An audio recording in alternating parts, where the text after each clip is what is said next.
Assis devant l'ordinateur, Joël apprend l'informatique depuis quelques mois déjà. Une opportunité qui lui offre gratuitement le projet Unité Service Essentiel, implanté ici au village Loubassa, l'un des 23 que compte le district de l'île Mbamou. C'est la fierté de l'île Mbamou parce que l'île Mbamou, c'est un endroit, il y a beaucoup de jeunes vulnérables. Ceux qui n'en étaient pas allés encore à l'école, mais aujourd'hui, il apprend l'informatique. Comme lui, ils sont une cinquantaine de jeunes de l'île à se faire former ici chaque année dans divers métiers. La couture, comme ici avec cette apprenante, mais aussi la coiffure, la transformation agroalimentaire, la fabrication de savons, bref, une dizaine de formations rendues possibles par l'ONG Aide à l'enfance. Nous avons remarqué que les jeunes de l'île ne se faisaient pas former dans les métiers. Alors, Aide à l'enfance est venue pour porter des formations. Et vous pouvez voir les résultats de la transformation agroalimentaire, les confitures, les jus, le pain, les gâteaux. Si Aide à l'enfance donne des formations aux apprenants, c'est grâce à l'énergie électrique fournie par le projet Potamaï 242 à partir de cette unité d'hydrolienne flottante sur le fleuve Congo. La barge permet de produire également 2000 litres d'eau potable par jour. C'est un petit bateau qui a une turbine, un mât, et la turbine peut nous donner jusqu'à 10 kW d'énergie.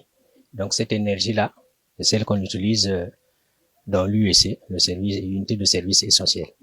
Ce samedi, cette unité de service essentiel réalisée en partenariat avec le ministère de l'Enseignement supérieur, de la Recherche scientifique et de l'Innovation technologique a reçu la visite d'Amélia Lafraki, députée de la 10e circonscription des Français établis hors de France, notamment en Afrique, au Moyen-Orient et en océan Indien. Et c'est vrai qu'à chaque fois que je viens dans un des pays de ma circonscription, parce que c'est vrai que moi je suis élue par les Français de 49 pays. Et quand je me déplace dans les pays, pour moi c'est aussi important de venir voir les projets qu'on a financés, le projet sélectionné par l'ambassade et les partenaires que l'ambassade sélectionne. Et les associations qu'elle sélectionne sont des associations sérieuses. Et là je voudrais vous remercier vous pour votre association et Potomac pour le travail que vous faites. Conduite par l'ambassadeur de France au Congo à la tête d'une délégation qui a été reçue à leur accostage par Esther Ayuso Gayama, députée de l'île Mbamou, l'élue française est allée s'imprégner de la réalité de ce projet financé par la France via sa mission diplomatique au Congo. Et quand je viens constater, je peux revenir à l'Assemblée nationale à Paris et exprimer à mes collègues en fait notre gratitude d'avoir des partenaires comme vous et de voir que l'argent des Français est bien utilisé.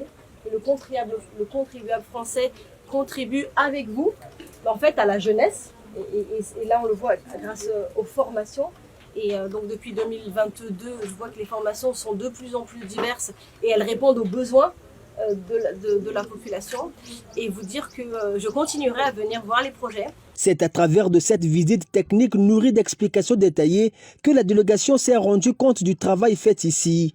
Une matérialisation de l'investissement français dans ce projet. Satisfaction de la députée des Français de l'étranger, mais également celle de Claire Bodoni, qui trouve ici un argument de taille pour son mandat au Congo.